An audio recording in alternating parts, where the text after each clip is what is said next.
Life में कितनी बड़ी भी प्रॉब्लम क्यों ना हो, सोल्यूशन बस दो है। पहला, थिंक पॉजिटिव। दूसरा, कीप स्माइलिंग। हेलो मेरे प्यारे बच्चों, welcome back to my channel Shri Hari academy. I am your biology mentor Shaitali ma'am and I am here to make your concept crystal clear. Students, in previous lecture we have studied about some terms related to the topic heredity, and we also read the motivational story of the father of genetics, Grigor John Mendel साहब की story हमने पढ़ी थी, ठीक है। In this lecture I will deliver this lecture based on monohybrid cross. So without wasting time, let's get started. बच्चों, Grigor John Mendel, the father of genetics, he worked on pea plant. He worked on which plant? Pea plant.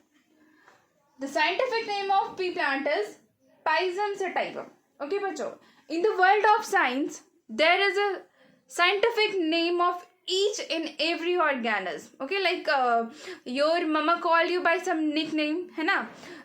In the school, the teachers called you by some different name. Okay. Similarly, in the world of science, every single organism have a scientific name. Okay. Just the scientific name of pea is Pisum sativum. Like the scientific name of brinjal is Solanum melongena.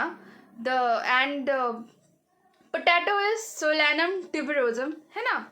Now, the question, it is very important. Why did Mendel choose guarding pea in his experiment? Okay, ये भी बहुत important है बच्चों. Pea plant. He worked on which plant? Pea plant. Pea plant का scientific name क्या है? Pisum sativum. अब question आता है कि मेंडल साहब ने एक्सपेरिमेंट के लिए पी प्लांट को ही क्यों चूज किया। आप बोलोगे मैम उनके गार्डन में पी प्लांट होगा, मैम पी प्लांट अवेलेबल होगा इजीली उनके पास, इसलिए उन्होंने पी प्लांट चूज किया होगा। नहीं बच्चों, रीजन बहुत इंपॉर्टेंट है। अक्सर एग्जाम में क्वेश्चन आ ही जाता है, तो इसे आप स्टार मार्क कर लेना, ठीक है। हम इसका रीजन पढ़ेंगे 5 पॉइंट्स में, ठीक है। हम इसका रीजन पढ़ेंगे 5 पॉइंट्स में। बच्चों, अगर आपके एग्जाम में क्वेश्चन आएगा 4 मार्क्स का, तो हम आंसर लिखेंगे 5 point. May be by mistakely आपका 1 पॉइंट गलत हो, तो कम से कम 4 मार्क्स तो आपका सेफ रहेगा। सिमिलरली अगर आपका क्वेश्चन आया 2 मार्क्स का, तो पॉइंट हम लिखते हैं 3 पॉइंट करके लिखेंगे, ठीक है। आंसर राइटिंग का भी तरीका होता है पॉइंट वाइज करके अगर आप लिखोगे किसी भी आंसर को, तो आप ज़्यादा मार्क्स गेन करोगे एज कम्पेयर टू कि आप पूरा का पूरा पैराग्राफ लिखो, ठीक है। आप जितना भी पेज क्यों ना लिखो, मार्क्स वैसे नहीं मिलता। मार्क्स कैसे मिलेगा? मार्क्स मिलेगा आपको पॉइंट वाइज पॉइंट लिखने पर, ठीक है। तो आइए हम पढ़ते हैं कि मेंडल साहब ने क्यों अपने एक्सपेरिमेंट में पी प्लांट को चूज किया। The reason is the life span of Pisum sativum is very short, so that it matured quickly and the result of experiment were obtained in less time. मतलब बच्चों, जो उनका life span, जो P plant का life span होता है, वो बहुत शॉर्ट होता है। ओके, शॉर्ट होता है, तो फिर वो ज़्यादा से ज़्यादा प्लांट्स पे एक्सपेरिमेंट कर सकते हैं, इसीलिए उन्होंने Pisum sativum पी प्लांट को चूज किया। हमारा दूसरा पॉइंट है, it is a annual plant so that many generation can be studied. Annual plant का मतलब उसका लाइफ स्पैन एक पूरे साल में कंप्लीट हो जाता है। जैसे हमारा लाइफ स्पैन 100 ईयर्स में कंप्लीट होता है, एक टर्टल का लाइफ स्पैन 120 ईयर्स का होता है, एक डॉग का लाइफ स्पैन 25 to 30 ईयर्स का होता है। सिमिलरली पी प्लांट का जो लाइफ स्पैन होता है वो 1 साल का होता है। कितने का होता है? इट इज एनुअल प्लांट, मतलब 1 साल में वो पूरा मैच्योर हो जाता है।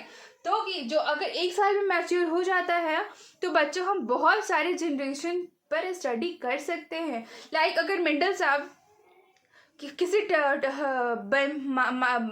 मान लो अगर वो बनियान ट्री को पे एक्सपेरिमेंट करते हैं ना, तो पीपल ट्री पे एक्सपेरिमेंट करते, तो उसका तो लाइफ स्पैन 200 ईयर्स होता है। तो बच्चों, ये तो ह्यूमंस के लाइफ स्पैन से भी बहुत ज़्यादा है। तो क्या मेंडल साहब आफ्टर डेथ भूत बनकर आते और एक्सपेरिमेंट करते क्या? नहीं ना। तो ऐसे उन्होंने पी प्लांट को इसलिए चूज किया क्योंकि उसका लाइफ स्पेन बहुत कम होता है, ठीक है। और तीसरा हो गया, the flower of pea plant are bisexual, ठीक है। So there is a choice of self और क्रॉस पॉलिनेशन, है ना। Thus Mendel could conduct experiments of their as per his desire, है ना, as per his desire. Bisexual का plant का मतलब बच्चों हमने पढ़ा है, हाउ डू ऑर्गेनिज रिप्रोड्यूस में रिप्रोडक्शन इन फ्लावरिंग प्लांट में हमने पढ़ा है बाइसेक्सुअल और यूनिसेक्सुअल के बारे में। बाइसेक्सुअल मतलब ऐसे प्लांट जिसके पास पिस्टल और स्टैमेन दोनों हो, ऐसे प्लांट जिसके पास पिस्टल और स्टैमेन दोनों हो, उसको हम क्या कहते हैं? Bisexual plant. मतलब both sex, female sex organ भी हो और मेल सेक्स ऑर्गन भी हो, वैसे प्लांट्स को हम कहते हैं बाइसेक्सुअल ऑर्गन, बाइसेक्सुअल रिप्रोडक्शन, ठीक है। तो अगर बाइसेक्सुअल है, उस फ्लावर के पास स्टैमेन और पिस्टल दोनों है, मतलब उसके पास सेल्फ पॉलिनेशन का भी चांसेस होगा और क्रॉस पॉलिनेशन। हमने सेल्फ पॉलिनेशन और क्रॉस पॉलिनेशन पढ़ा है। सेल्फ पॉलिनेशन मतलब अगर एक ही प्लांट पर एक ही फ्लावर के अंदर उसी के स्टैमेन और पिस्टल आपस में फ्यूज करें, रिप्रोडक्शन हो, या फिर सेम ही प्लांट के एक फ्लावर के स्टैमेन, एक फ्लावर का पॉलन ग्रेन दूसरे फ्लावर के पिस्टल पर जाकर रिप्रोडक्शन हो एक ही प्लांट में, उसे हम कहते हैं सेल्फ पॉलिनेशन। और क्रॉस पॉलिनेशन किसे कहते हैं? अगर एक प्लांट का पॉलन ग्रेन दूसरे प्लांट के पिस्टल को जाकर फर्टिलाइज करे, फ्यूज हो उस पर, तो उसे हम कहते हैं क्रॉस पॉलिनेशन। आई होप ये कॉन्सेप्ट क्लियर होगा, ठीक है। इसीलिए उन्होंने चूज किया। 3 पॉइंट है, तीनों बहुत ही क्लियर है। पहला हो गया शॉर्ट, वेरी शॉर्ट होता है उसका लाइफ स्पैन। दूसरा हो गया it is annual plant, and third one is the Pisum sativum's flower is are bisexual, ठीक है, क्लियर है। Now the fourth point is pea plant have 7 contrasting traits, or we can say that characters, है ना। pea plant have 7 contrasting characters so that there are large number of choice for experiment. Like P plant के पास है ना बच्चों, हम आगे पढ़ेंगे P plant में उन्होंने 7 कैरेक्टरिस्टिक को चूज किया। 7 कैरेक्टर्स को उन्होंने चूज किया लिया क्योंकि पी प्लांट के पास 7 डिफरेंट टाइप ऑफ कैरेक्टर्स होते हैं। लाइक अगर पी, जैसे मैंने पहले आपको बताया था कि पी प्लांट में उन्होंने देखा कि एक ही, मतलब पी प्लांट्स में, किसी पी प्लांट्स में वाइट कलर के फ्लावर आ रहे हैं, किसी पी प्लांट में ये पर्पल कलर के फ्लावर आ रहे हैं, वायलेट कलर के फ्लावर आ रहे हैं, है ना। किसी पी प्लांट का जो पी है वो येलो इन कलर है, किसी पी प्लांट का जो पी है वो ग्रीन इन कलर है, ठीक है। तो उन्होंने इसे लाइक ग्रीन और येलो कलर को उन्होंने एक कैरेक्टर लिया, ऐसे उन्होंने 7 कैरेक्टर को ऑब्जर्व किया, ठीक है। उन्होंने पाया कि पी प्लांट में 7 डिफरेंट टाइप ऑफ कैरेक्टर्स वो ऑब्जर्व कर सकते हैं, ठीक है। मेंडल साहब ने उन्हीं 7 कैरेक्टरिस्टिक्स को पकड़ कर रखा मैंने दिमाग में माइंड में उन्होंने पकड़ कर रखा, और उन्होंने उसी 7 कैरेक्टर्स पर को ऑब्जर्व करते हुए अपना एक्सपेरिमेंट किया, ठीक है। हम आगे पढ़ेंगे।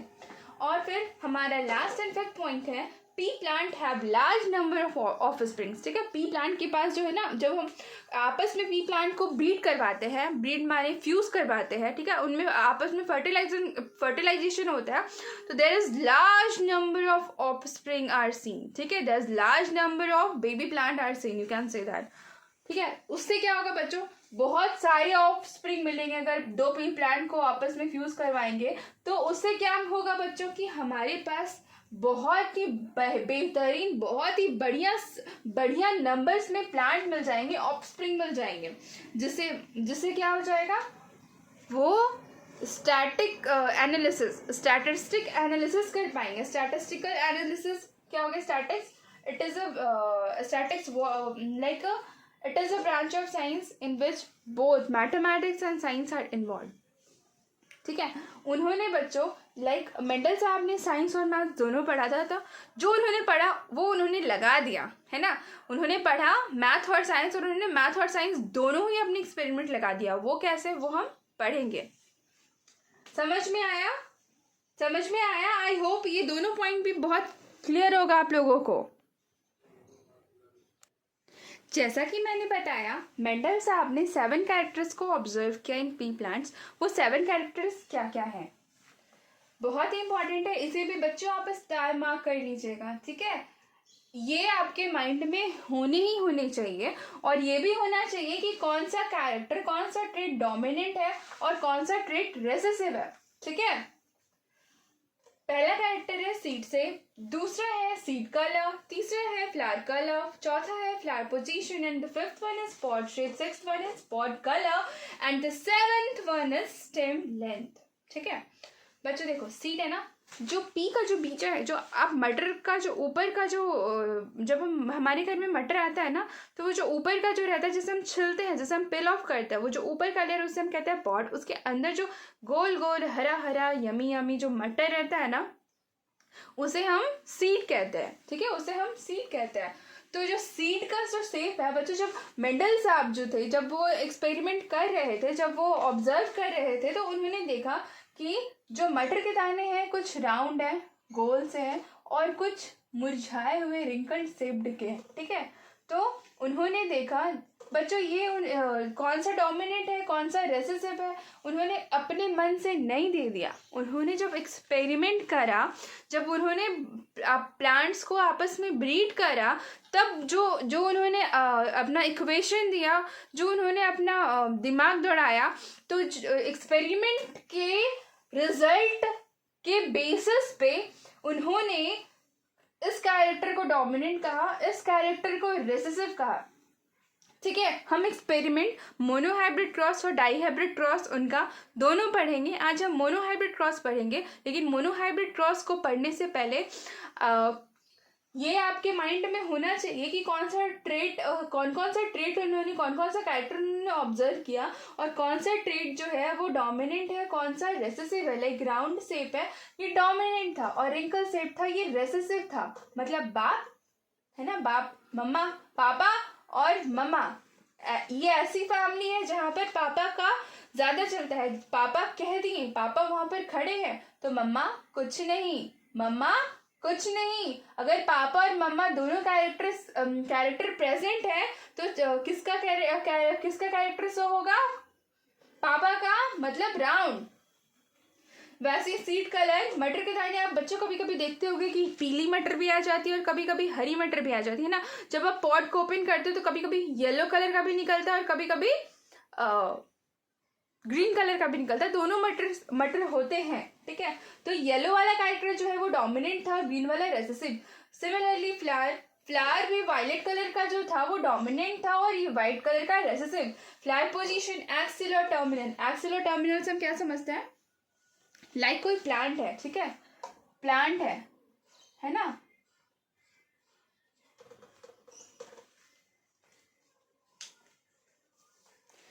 जब फ्लावर है, जब वो फ्लावर, मान लो ये एक प्लांट है, अगर इसका फ्लावर का पोजीशन एक्सिस पे रहा, तो समझना ये ऐसे प्लांट को हम एक्सियल, ऐसे फ्लावर पोजीशन को हम एक्सियल फ्लावर पोजीशन कहेंगे। और अगर ये ऊपर में, झुंड में, ऊपर में, अगर इस प्लांट के ऊपर में फ्लावर का पोजीशन इधर रहा, तो ऐसे हम फ्लावर पोजीशन को कहेंगे टर्मिनल फ्लावर पोजीशन, ठीक है, समझ में आया।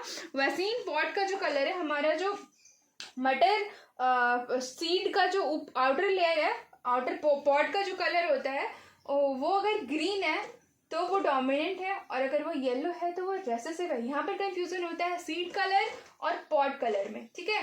येलो है ना, येलो डोमिनेंट, यहाँ पर सीड का येलो जो है वो डोमिनेंट कैरेक्टर है, और ये पॉट कलर का जो ग्रीन है वो डोमिनेंट कैरेक्टर है, ठीक है। उल्टा है, जो सीड का येलो है ना, येलो कितना सुंदर लगता है, येलो कलर, मैंने भी येलो पहना है, देख लो, है ना, येलो सीड कलर जो डोमिनेंट है, और इसका उल्टा कर लो ग्रीन, तो पॉट का कलर ग्रीन कलर का वो है, वो डोमिनेंट है, ठीक है, क्लियर है। स्टिंग लेंथ, टॉल और डॉर्फ, टॉल मतलब लंबा, डॉर्फ मतलब स्मॉल हाइट, ठीक है। अगर टॉल है तो वो डोमिनेंट है, और अगर डॉर्फ है तो वो रेसेसिव है, ठीक है। आई होप क्लियर है बच्चों। अब हम पढ़ने वाले हैं मोनोहाइब्रिड क्रॉस के बारे में, ठीक है। उससे पहले हम जान लेते हैं कि मेंडल 3 लॉ ऑफ इनहेरिटेंस है क्या। What is Mendel 3 law of inheritance. बच्चों मेंडल साहब का 3 लॉ ऑफ इनहेरिटेंस है। पहला है लॉ ऑफ डोमिनेंस, दूसरा है लॉ ऑफ सेग्रीगेशन, इसको हम कहते हैं law of purity of gametes, ठीक है, it is also known as law of purity of gametes, and the third one is law of independent adjournment. बच्चों मेंडल साहब ने दो टाइप का क्रॉस करा था, मतलब दो टाइप का एक्सपेरिमेंट करा था। पहला मोनोहाइब्रिड क्रॉस और दूसरा डाईहाइब्रिड क्रॉस। इन मोनोहाइब्रिड क्रॉस बच्चों उन्होंने सिंगल कैरेक्टरिस्टिक को नोटिस किया था, इन डाईहाइब्रिड क्रॉस उन्होंने डुअल कैरेक्टरिस्टिक को नोटिस किया था, ठीक है। तो on the basis of monohybrid cross ही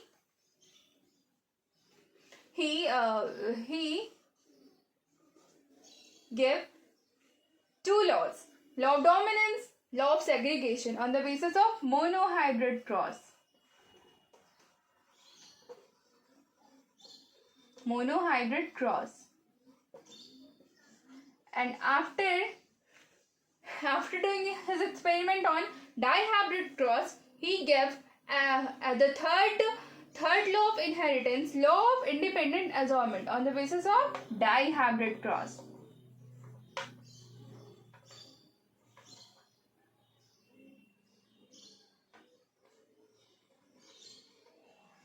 बच्चों बात इतनी सी है, यहाँ पर बात इतनी सी है कि मेंडल साहब ने एक्सपेरिमेंट कर लिया, ठीक है। उन्होंने एक्सपेरिमेंट कब किया था? इन 1856। उन्होंने एक्सपेरिमेंट कब किया था? 1856। उसके बाद बच्चों उन्होंने इन 1865 अपने एक पेपर को, उस पेपर का नाम उन्होंने रखा था एक्सपेरिमेंट्स इन प्लांट्स हाइब्रिडाइजेशन। उन्होंने सबमिट किया नेचुरल हिस्ट्री सोसाइटी ऑफ ब्रून, ठीक है, उन्होंने सबमिट किया। लेकिन उनके इस एक्सपेरिमेंट को उतना भाव नहीं मिला था उस टाइम पे, उनके इस एक्सपेरिमेंट को भाव नहीं मिला था उस टाइम पे, मतलब उनके इस एक्सपेरिमेंट को रख दिया गया कोने में। और कहते हैं ना, वो लोग ना खुश नहीं थे और वो लोग उन पे ट्रस्ट नहीं कर रहे थे। उसके बाद बच्चों मेंडल साहब ने अपना नाम होते हुए नहीं देखा। मेंडल साहब की डेथ के बाद वो फेमस हुए, फादर ऑफ जेनेटिक्स वो अपने डेथ के बाद बने, ठीक है। उसके बाद क्या हुआ ना बच्चों, इन 1900 में 3 scientist, Hugo de Vries, Carl Correns and Ambrose Tschermak, ये तीनों साइंटिस्ट ने क्या किया, उन्होंने उनके एक्सपेरिमेंट को वापस से डिस्कवर किया, उन्होंने उनके पेपर्स निकाले, पढ़े इसको, ठीक है, अच्छे से देखा कि मेंडल साहब ने क्या क्या काम करा है। उसके बाद ये तीनों साइंटिस्ट ने पोस्टुलेट किया मेंडल्स लॉ ऑफ इनहेरिटेंस। ये तीनों साइंटिस्ट ने पोस्टुलेट किया मेंडल्स लॉ ऑफ इनहेरिटेंस, और फिर मेंडल साहब हो गए फेमस, ठीक है। बात बस इतनी सी है। लेकिन क्वेश्चन आता है बच्चों, what is Mendel law of inheritance और what is Mendel 3 law of inheritance? तो 3 लॉ ऑफ इनहेरिटेंस है law of dominance, law of segregation and law of independent assortment. बच्चों ये 3 लॉज का डेफिनेशन के साथ एग्जाम में आता है, लेकिन मैं डेफिनेशन यहाँ पर बता दूँ, फायदा नहीं है। पहले हम पढ़ेंगे मोनोहाइब्रिड क्रॉस, फिर हम पढ़ेंगे दोनों लॉज का डेफिनेशन, क्योंकि बच्चे इन्होंने एक्सपेरिमेंट करा, उसके बाद लॉ निकाला है ना, एक्सपेरिमेंट होने के बाद लॉ आया है। तो बच्चों बहुत से टीचर्स ऐसे होते हैं जो पहले ही रटवाने का काम करते हैं, लेकिन मेरा काम है कॉन्सेप्ट क्लियरिंग का, ठीक है। तो हम पढ़ेंगे मोनोहाइब्रिड क्रॉस, उसके बाद डाईहाइब्रिड क्रॉस, ठीक है। समझ में आया? क्लियर है? उन्होंने 3 लॉ ऑफ इनहेरिटेंस दिया, law of dominance, law of segregation, law of independent assortment, ठीक है।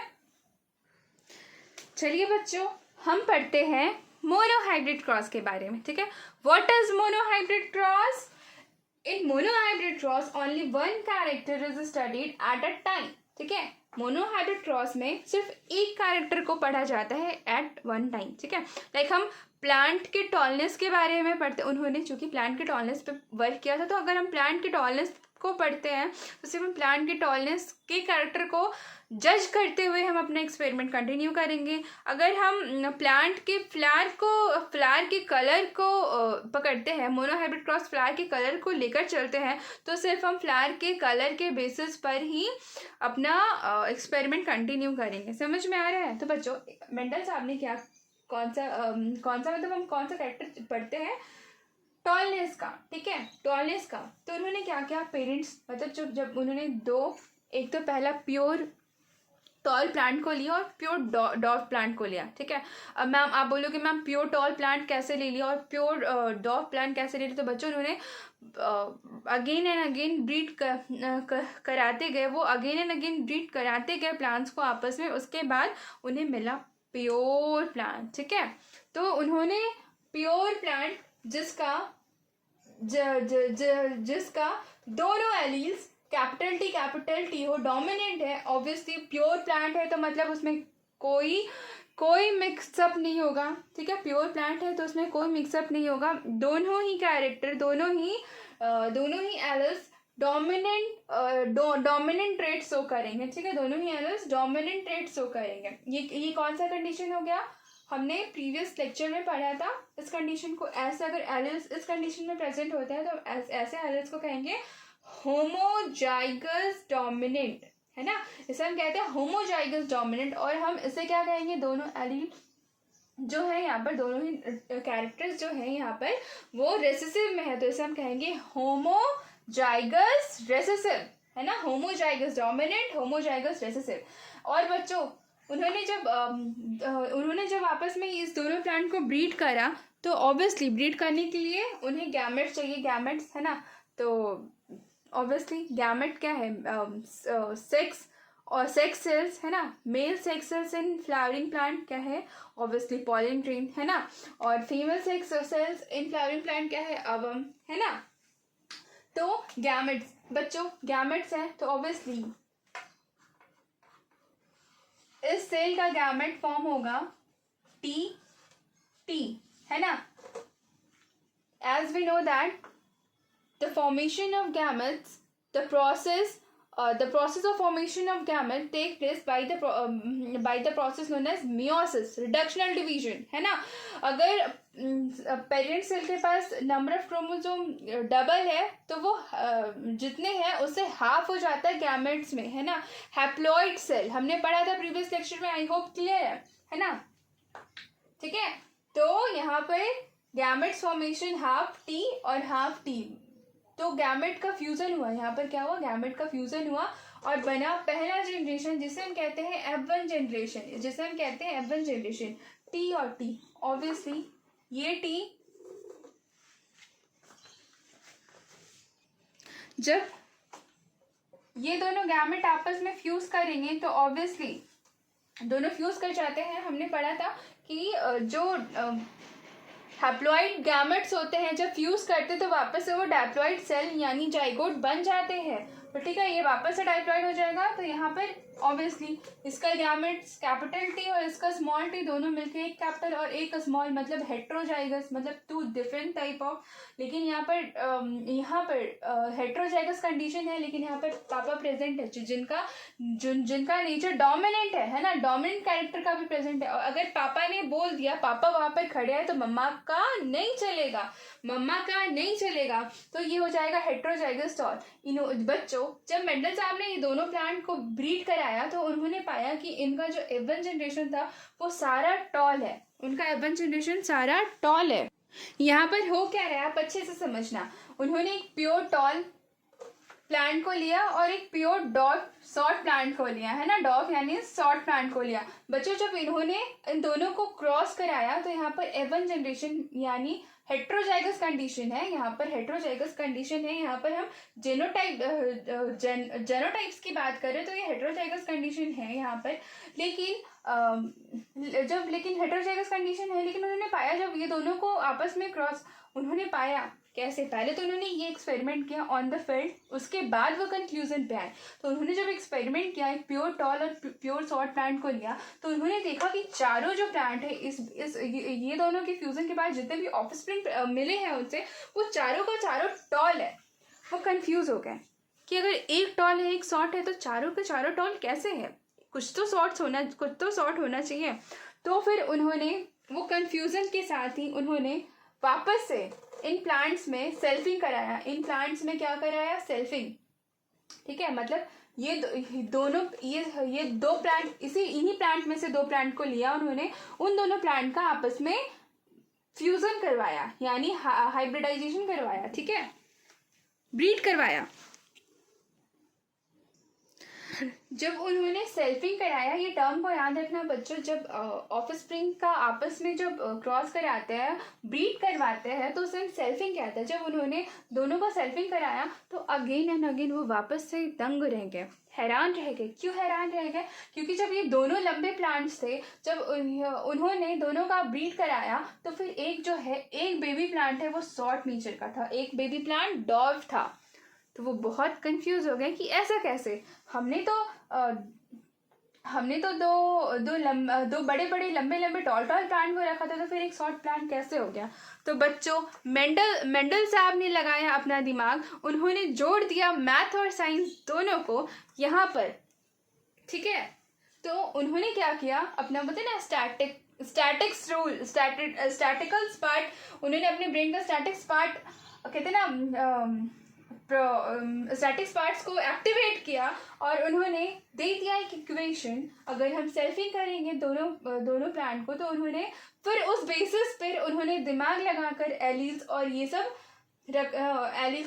इक्वेशन रखा और पुट किया, और टी ये गैमेट में जो हैप्लॉइड सेल होता है, तो उन्होंने एक ट्रेट को डाला इसमें और वापस इन दोनों को फ्यूज़ किया और सेल्फिंग किया। तो उन्होंने बोला कि ये जो है, ये कंडीशन यहाँ पे हेट्रोजाइगस होगा, और यही हेट्रोजाइगस कंडीशन को हम आपस में जब सेल्फिंग कराएंगे तो क्या हो जाएगा बच्चों। इन्होंने जो मैथमेटिक्स यहाँ पर, ये मैथमेटिक्स कैसे यूज़ किया, इन्होंने यहाँ पर मान लो पॉलन ग्रेन, ठीक है, जो ये दोनों प्लांट इन्होंने लिया, उससे एक का पॉलन ग्रेन निकाला, ठीक है, और दूसरे प्लांट में डाला, ठीक है, दूसरे प्लांट में डाला ऐसे। तो यहाँ पर पॉलन ग्रेन है और यहाँ पर जो है वो अवम, उस प्लांट का अवम है। तो इन दोनों उन्होंने आपस में फ्यूज कराया। तो इसका कैसे हो जाएगा बच्चों, ये टी और टी यहाँ पर, ठीक है, ये और ये मिलकर यहाँ पर, ये और ये मिलकर यहाँ पर, ये और ये मिलकर यहाँ पर। मैं आपको ये और थोड़ा क्लियर कर देती। जब उन्होंने सेल्फिंग कराया बच्चों आपस में, तो ये टी और ये टी आपस में मिले तो बना टी टी, ठीक है। फिर ये टी इससे मिले तो बना टी टी, कैपिटल से स्मॉल टी, है ना। फिर अगेन ये कैरेक्टर वाला एलिल्स इस कैरेक्टर वाले एलिल से मिला तो अगेन बना क्या, T T, capital T small T. और ये टी इस टी वाले एलिल, स्मॉल टी वाले एलिल से मिला तो क्या बना बच्चों, अगेन नहीं, ओनली डॉफ वाला प्लांट का एलिल, है ना, स्मॉल टी स्मॉल टी। समझ में आ रहा है? ये यहाँ पर यही है, यहाँ पे सिंप्लीफाई हुआ है। हुआ कैसे, ऐसे, ठीक है, उन्होंने दिमाग लगाया कैसे, ऐसे, और उसके बाद उन्होंने दे दिया ये वाला चार्ट, ठीक है। यहाँ पर एक टर्म आता है फेनोटाइपिक रेशियो और जेनोटाइपिक रेशियो, बहुत इंपॉर्टेंट है, ये बहुत इंपॉर्टेंट है, ठीक है, स्टार मार्क कर लो। ये अक्सर पूछता है कि F2 जनरेशन का फेनोटाइपिक रेशियो क्या है और जीनोटाइपिक रेशियो क्या है। तो फेनोटाइपिक रेशियो क्या, phenotypic ratio based on the physical appearance, ठीक है। अगर वो प्लांट टॉल है तो उसको हम टॉल कहेंगे, और अगर वो डॉर्फ है तो वो डॉर्फ कहेंगे। लेकिन जेनोटाइपिक रेशियो होता है वो based on the combination of genes, है ना, based on the combination of genes. मतलब कि वो टॉल है, लेकिन टॉल है तो वो किस वजह से है, वो हेट्रोजाइगस कंडीशन की वजह से या होमोजाइगस कंडीशन की वजह से। यहाँ पर हम तीन टाइप ऑफ एलिल्स हमने प्रीवियस लेक्चर में पढ़ा था ना, homozygous dominant condition, heterozygous condition and homozygous recessive condition. तो यहाँ पर यही है होमोजाइगस डोमिनेंट कंडीशन।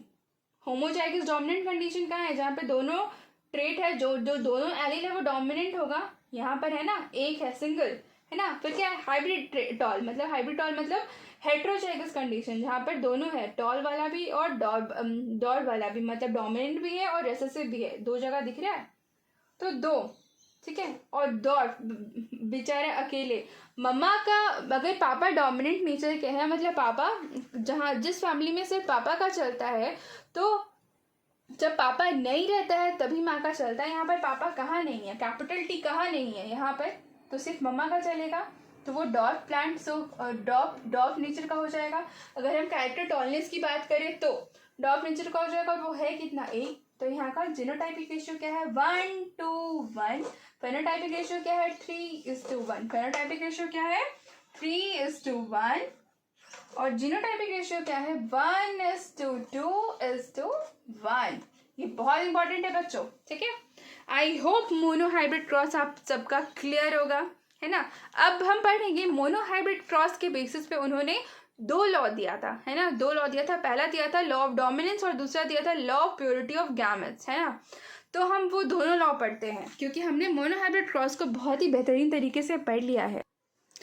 तो बच्चों, हमने मोनोहाइब्रिड क्रॉस पढ़ा और हमने ये भी जाना कि मोनोहाइब्रिड क्रॉस के बेसिस पे मेंडल साहब ने 2 लॉ दिया, जिन्हें पोस्टुलेट वो 3 साइंटिस्ट ने करा, लेकिन है तो लॉ ये मेंडल साहब का। वो 2 लॉ क्या क्या है, लॉ ऑफ डोमिनेंस और law of segregation. What is law of dominance, when an inherited pair of 2 alleles is heterozygous, then the alleles that is expressed is called dominant and the other one is called recessive।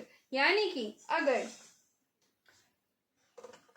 हमने पढ़ा था ना 3 condition, homozygous dominant, दूसरा condition heterozygous और तीसरा condition heterozygous recessive, ठीक है। तो हम कैसे, अगर मान लो कि अगर ये दोनों होमोजाइगस डोमिनेंट है तो ऑब्वियसली बात है इसका जो गैमेट होगा, ये जो 2 पेयर है एलील्स के, है ना, ये दोनों आपस में क्या है, एक दूसरे का एलील्स है ना।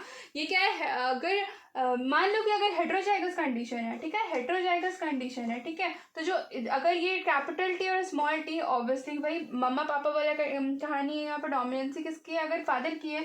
अगर यहाँ पर हमने डोमिनेंट कैरेक्टर, हमने मोनोहाइब्रिड क्रॉस में कौन से कैरेक्टर को डोमिनेंट लिया था, टॉलनेस को, है ना, टॉलनेस को।